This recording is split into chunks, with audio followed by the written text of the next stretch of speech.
Estamos viviendo en un tiempo incierto, pero Dios ha dado luz al mundo en su profecía.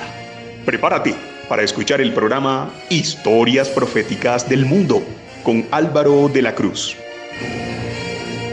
Saludos. Invitamos a los que escuchen este programa y quieran ponerse en contacto con nosotros, dirigirse al WhatsApp más 57 321 296 59 56. Más 57 321 296 59 56. En esta ocasión vamos a ver el inmenso sistema religioso que desarrollaron en la antigua Mesopotamia muchos de los pueblos descendientes de Noé. Este es el episodio 7.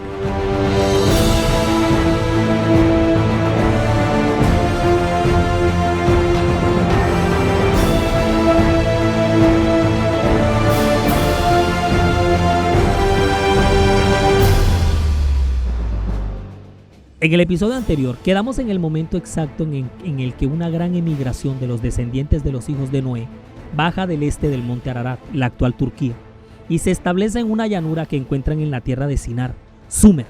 Tengamos muy en cuenta que cuando se empezaron a dar las primeras multiplicaciones a partir de Sem, Cam y Jafet, la gran cantidad de estos primeros pobladores en realidad vivieron una vida nómada durante un tiempo después del diluvio. En su proceso de adaptación y sedentarismo, se movieron de un lado a otro. La región montañosa del Ararat no se adaptaba bien a propósitos agrícolas. Además, los que renegaron de Dios se molestaban por el testimonio silencioso de las vidas santas de los que permanecieron leales a la divinidad. Por eso, los malos se empezaron a separar de los buenos. Los que desafiaban a Dios se alejaron de la comarca montañosa. De manera que, durante algún tiempo, los descendientes de Noé continuaron habitando en las montañas donde el arca se había detenido. Pero a medida que se fueron multiplicando, la apostasía no tardó en causar división entre ellos. Los que deseaban olvidar a su Creador y desechar las restricciones de su ley, tenían por constante molestia las enseñanzas y el ejemplo de sus piadosos compañeros. Y después de un tiempo, decidieron separarse de los que adoraban a Dios. Entonces, en ese proceso de separación, ya aquí se empiezan a dar los primeros brotes de una especie de contracultura y los inicios de las sociedades plurales en ese proceso de separación. Salieron de oriente, es decir, del lado este de Ararat, y hallaron una llanura en la tierra de Sinar. Y dice la Escritura en Génesis 11:2 que se establecieron allí. Y esa expresión "se establecieron allí" le está diciendo al mundo que ese gran grupo migratorio que baja el oriente de las montañas de Ararat, fastidiado con el sistema religioso que conservaban, en especial en su gran mayoría los semitas, quienes se van a responsabilizar por su temor a Dios, de preservar el sistema religioso edénico que viene heredando desde Adán, que conservó Abel, que Enoc guardó, que el mismo Noé introduce en este nuevo mundo postdiluviano. Ese gran grupo migratorio rebelde que trae consigo esas secuelas de la maldad, la inmoralidad y la apostasía del mundo antediluviano, que fue lo que en realidad provocó el juicio por el dantesco diluvio, esa gente es la que va a protagonizar el origen, desarrollo y esplendor de la primera civilización organizada de la historia de la humanidad, los sumerios. Y es en cabeza de un camita que todo este fenómeno va a producir el primer cortocircuito que estallará en el enorme incendio que se avecina. Nimrod, hijo de Cus, hijo de Cam, Cam, hijo de Noé. Y ustedes ya saben lo que se profetizó de toda esa gente. Y Cus engendró a Nimrod, quien llegó a ser el primer poderoso en la tierra. Este fue vigoroso cazador delante de Jehová, por lo cual se dice, así como Nimrod, vigoroso cazador delante de Jehová. Y fue el comienzo de su reino Babel, Erec, Akkad y Calne en la tierra de Sinar. De esta tierra salió para Asiria y edificó Nínive, Rehobot, Cala y Resén entre Nínive y Cala, la cual es ciudad grande. Eso se describe en Génesis 10, 8 al 12. En estos 5 versículos se halla una carga informativa histórica, socioeconómica, cultural, arqueológica, antropológica, sociológica. Mejor dicho, si continúo, no acabo hoy. pero de tamañas proporciones e incalculables dimensiones, que obligatoriamente nos hace empacar maletas y ubicarnos en los sitios mencionados para ver cómo fue que fue la cosa de lo que se está contando. O sea, toca enviar un corresponsal al lugar de la noticia, al sitio mismo donde se está dando el gran proceso. O sea, cuando recién se levantaba la cuarta generación a partir de Noé, cuando medio despertaba la primera civilización milenaria como lo fue la Mesopotamia con los sumerios, tengan en cuenta que Canaán es tío de Nimrod. Y cuando Nimrod aparezca en escena, ya ha ocurrido lo de la borrachera de Noé, la burla de Canaán, su nieto, y la maldición a la descendencia de Cam. El registro bíblico lo primero que hace es dejar claro quién fue este personaje en la historia de la humanidad y por qué resalta a la vista, por qué es que brilla tanto, por qué es que será recordado siempre. Ah, claro. Es que dice que fue el primer poderoso en la tierra, o sea, casi nadie, el primer magnate, el primer archimultimillonario, el primer ser en tener poder terrenal en la historia de la humanidad. Aquí en este planeta fue Nimrod. La expresión el primer poderoso en la tierra en el original hebreo Gibor dice déspota, un hombre que domina con poder político a otros. Tiene un significado hostil, tirano.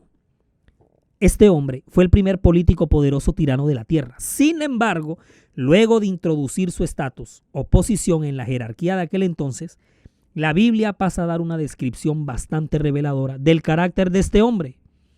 Este fue vigoroso cazador delante de Jehová, por lo cual se dice, así como Nimrod, vigoroso cazador delante de Jehová.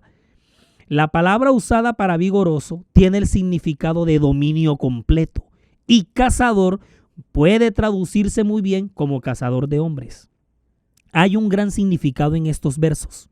La expresión vigoroso cazador delante de Jehová también puede traducirse como un gran asesino o perseguidor en contra de Jehová. Esto es en el idioma hebreo. La enciclopedia judía traduce este versículo de la siguiente manera. Este fue un gran perseguidor en contra de Jehová, por lo cual se dice así como Nimrod, vigoroso rebelde en contra de Jehová.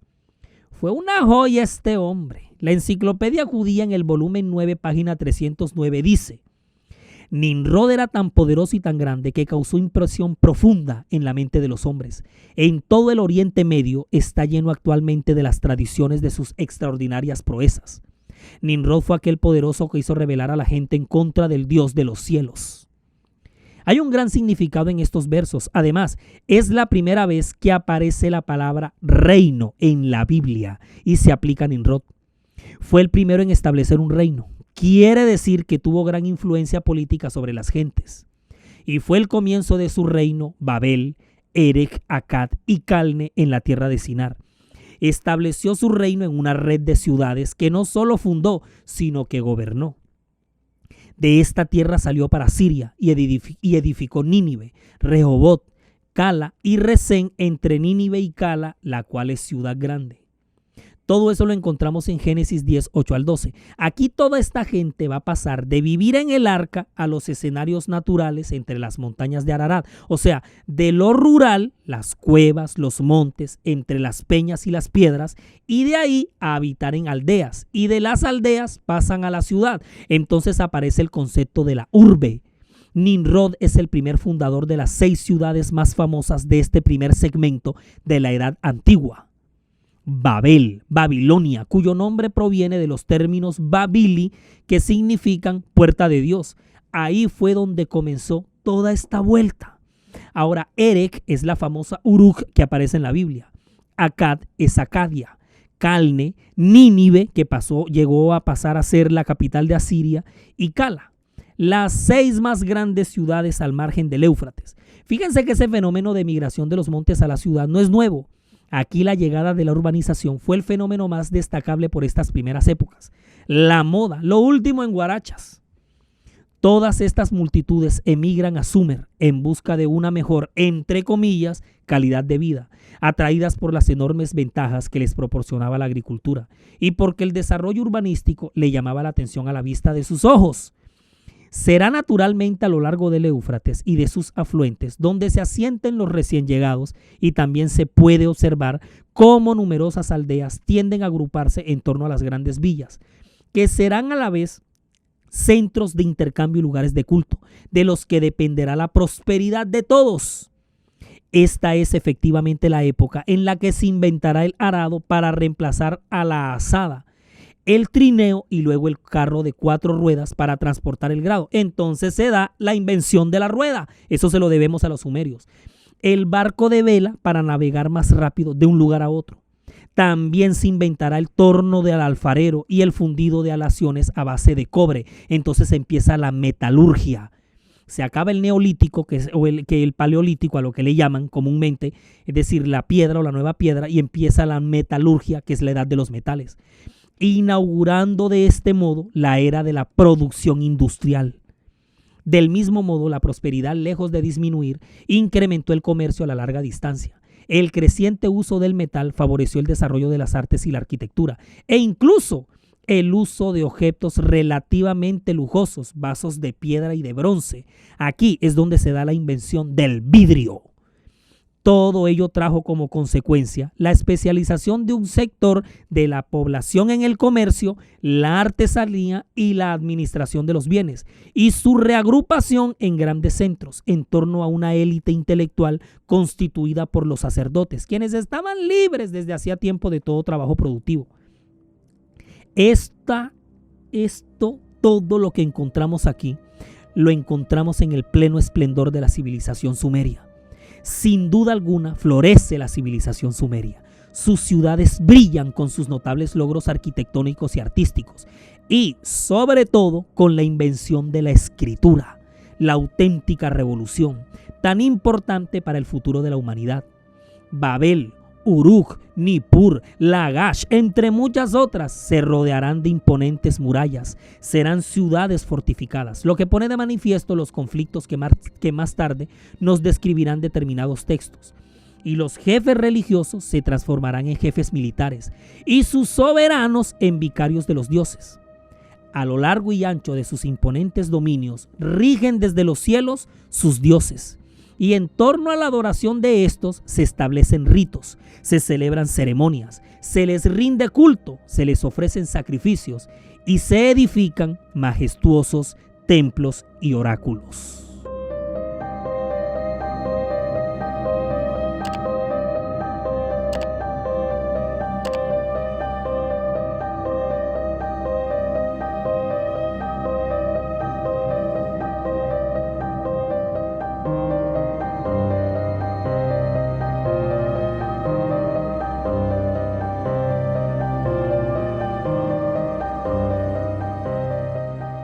Todo nuestro contenido está disponible para reproducir y descargar desde nuestras cuentas, canales y perfiles desde las redes sociales, sitio web y plataformas. Usted nos encuentra en todos lados como La Historia Profética del Mundo. En Spotify, Google Podcast, Facebook, Instagram y ahora estamos en TikTok. En YouTube, siga nuestro canal. Dele me gusta a los videos y active la campanita de notificaciones para que le llegue de inmediato cualquier contenido que se vaya compartiendo. Nuestra página oficial en internet es www.lahistoriaprofeticadelmundo.com www.lahistoriaprofeticadelmundo.com. Es diseñada y administrada por Sama, agencia de marketing digital de la cual el poderoso Edinson Galván es el gerente. Nimrod llegó a ser famoso no solo mencionado en la Biblia, sino en los textos antiguos de los babilonios, caldeos, sumerios, acadios y aún entre los persas por sus famosas ciudades-estado. Y a medida que se levantaba todo ese imperio, a la par se iba desarrollando todo un universo religioso, pagano e idolátrico. Porque no solamente Nimrod estaba en contra de Dios, sino que inspirado por el mal creó un sistema religioso el cual satirizaba desafiantemente el sistema religioso semita.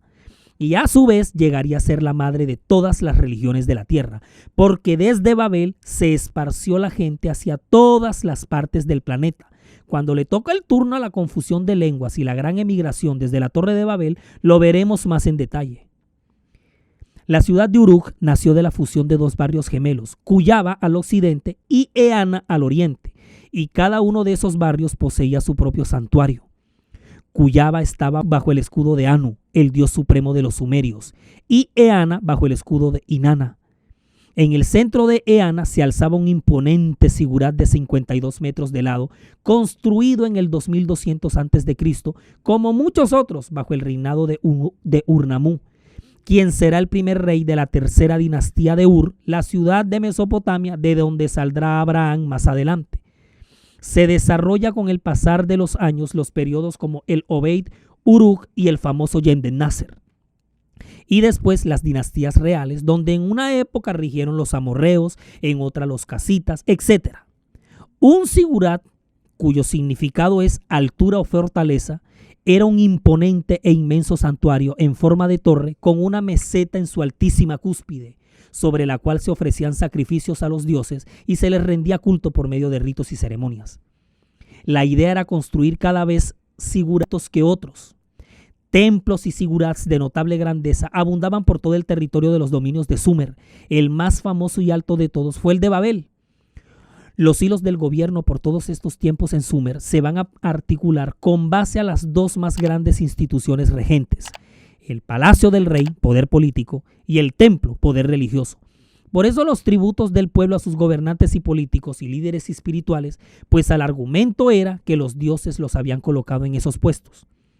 Desde un principio hubo dos versiones para la explicación del origen de la vida, el origen de todo. Por un lado, la simiente del bien, el remanente que se conservaba entre los semitas, sostenía el origen del mundo por la creación de Dios. Y por el otro, los sumerios hablaban de un caos al principio de todo y que los dioses, no uno solo, los dioses pusieron orden y sistema en todo lo que ahora veían. Pero ambas simientes coincidían en el relato del diluvio, siendo que por la línea de los sumerios fueron muchos los cuentos y leyendas que se viralizaron al respecto, con una cantidad de modificaciones y adaptaciones, mientras que el relato de Noé y el arca de salvación mantenía su versión original entre los semitas. Cuando arriba los cielos no habían sido nombrados y la tierra firme abajo no había sido llamada con nombre, y nada sino el Apsu primordial, su progenitor, y Mummu Tiamat, la que dio luz a todos, sus aguas como un solo cuerpo confundían y los desechos del junco no se habían hacinado. El carrizal no había aparecido. Cuando cualesquiera de los dioses no habían sido atraídos al ser, ni llamados con nombre, no destinados su destino, entonces sucedió que los dioses fueron formados en el seno de ellas. Así inicia la tablilla número 1 del poema Enuma Elish, cuyo nombre traduce cuando arriba. Es un poema babilónico originalmente redactado en lengua acadia y escrito en caracteres cuneiformes sobre tablillas de arcilla. Se le conoce a sí mismo como el poema de la creación y en su relato continúa diciendo: en un principio el caos reinaba en el mundo. El agua dulce, Apsu, y el agua salada, Tiamat, estaban mezcladas. Tiamat se impuso con ayuda del dios del agua, Ea, pero creó monstruos que horrorizaron al dios del cielo, Anu. Este decidió poner orden enviando a Enlil, señor del viento y la tormenta, y a Inanna, diosa de la fertilidad. Fueron estos dioses los que establecieron el modo en el que deberían gobernarse las ciudades. Cada localidad contaría con un dios protector y con un rey, que actuaría de intermediario entre los dioses y los hombres. Analicen ustedes nada más ese pequeño fragmento del relato de la creación según los sumerios y nada más vayan imaginándose la cosmogonía que había en la cabeza de toda esa vasta población que habitaba en todas estas ciudades-estado que hemos estado mencionando aquí. Bueno, una de esas ciudades-estados en el pleno corazón de la Mesopotamia va a ser Ur de los Caldeos, para el tiempo cuando la dinastía real que esté gobernando en el momento sean los caldeos, y de Ur es que Dios va a sacar a Abraham de la línea de Sem, con quien Dios va a hacer un pacto. Y lo va a sacar pero corriendo de ahí, porque la idolatría era abrumadora. Los dioses mesopotámicos se contaban por miles. Anu, el dios principal, padre y rey de todos y los demás dioses. El sigurat más importante levantado en su honor fue conocido como el Templo Blanco en Uruk. Ahora, Uruk es la actual ciudad de Warka en el país de Irak. La señora de la montaña era Ninkursak, madre de la vegetación y diosa de la vida. Era considerada la madre divina de todos los reyes de Mesopotamia. Enki-Ea, que la acabamos de nombrar, no más en el fragmento del Enuma Elish, era el dios de las aguas, de todos los ríos, fuentes y manantiales. La ciudad donde se creía que residía este dios era Enkidu, la actual Abu Sharain, junto al Golfo Pérsico. Enki-Ea traduce literalmente la casa de Enki.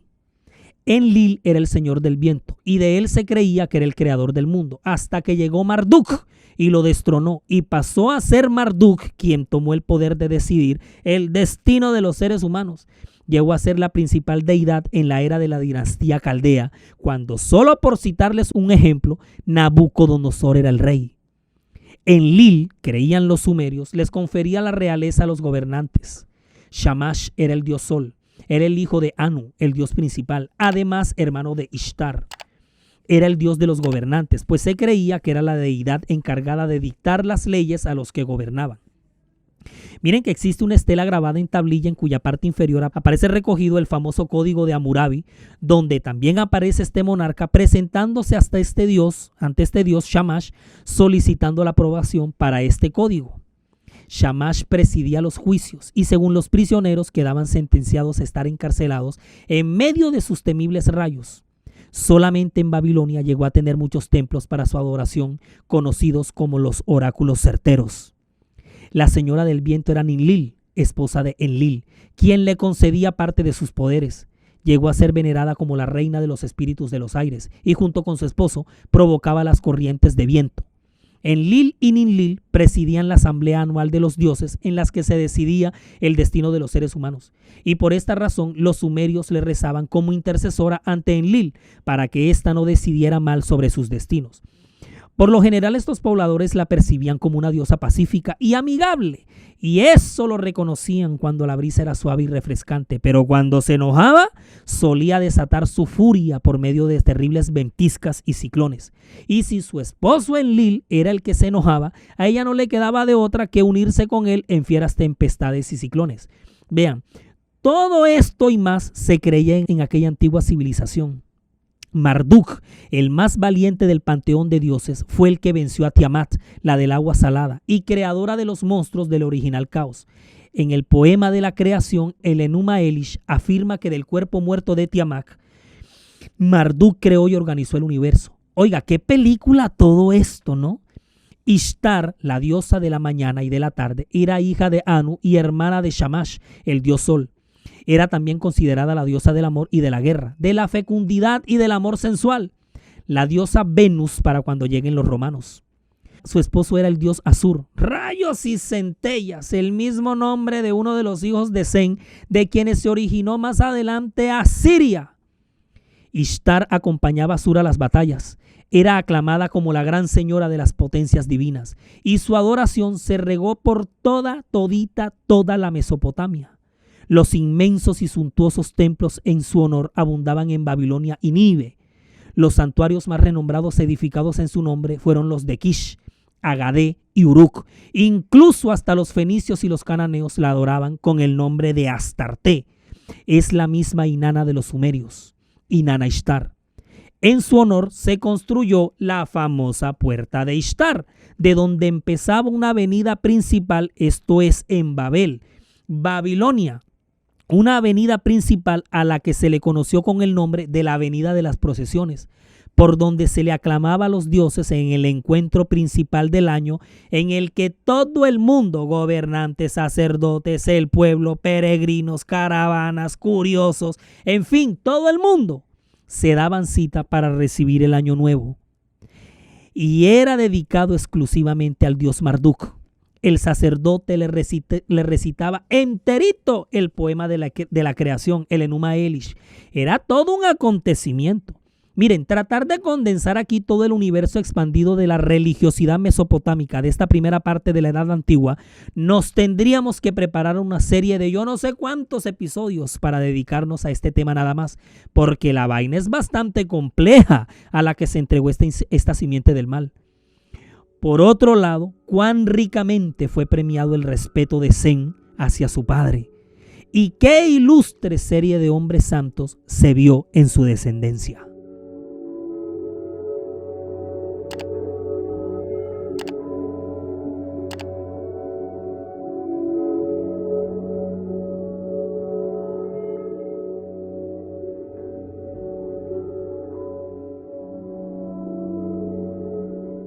En el delirio de su poder, de su dominio, de su gobierno mesiánico, a Nimrod se le fue la mano. Obedeciendo a su imaginario y rebeldía en contra de Dios, del Dios de los semitas y de todo el mundo, se dedicó a impactar el subconsciente colectivo con su imaginario e hilito por hilito fue tejiendo un imponente sistema de creencias que llegó a crecer hasta el tamaño de Babilonia la Grande. Nimrod fue un monarca, un semidios, ovacionado y aclamado por los habitantes de Sumer.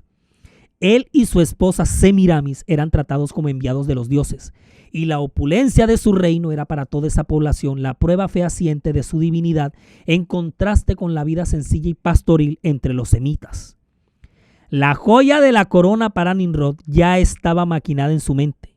El símbolo superlativo de su marca, de su sello personal, de su grandeza, de su omnipotencia estaba a punto de levantarse en la región. Los babilonios, a la cabeza de su convencido monarca, decidieron construir allí una ciudad y en ella una torre de tan estupenda altura que fuera la maravilla del mundo. Todas estas empresas fueron ideadas para impedir que la gente se esparciera en colonias.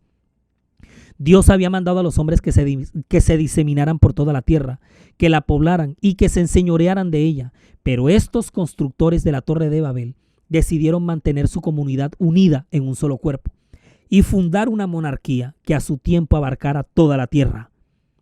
Así, su ciudad se convertiría en la metrópoli de un imperio universal. Su gloria demandaría la admiración y el homenaje del mundo y haría célebres a sus fundadores. La magnífica torre, que debía alcanzar hasta los cielos, estaba destinada a ser algo así como un monumento del poder y sabiduría de sus constructores, para perpetuar su fama hasta las últimas generaciones. Y todas sus generaciones y todo lo que va a pasar aquí es lo que vamos a ver en el próximo episodio, donde toda esta locura se va a salir de control. El delirio con su hambre de poder cegará finalmente la razón, al punto de creer que nada les impedirá avanzar en sus planes y de llegar hasta donde les dé su voluntad. Pero el Dios de los cielos, el único, el verdadero, quien se ha mantenido observando el actuar de todos estos locos, aún viendo que no había pasado mucho tiempo después del castigo por el diluvio, lo que hicieron fue entregarse a sus malos pensamientos y prestarse para que la simiente del mal continuara a través de sus generaciones. En el próximo capítulo, esta expedición continúa, desde Babel hasta los confines de la tierra. Entramos ya en los últimos capítulos de esta serie y una nueva serie se acerca con paso firme. Será una superproducción. No se la pueden perder. Resumimos y nos fuimos.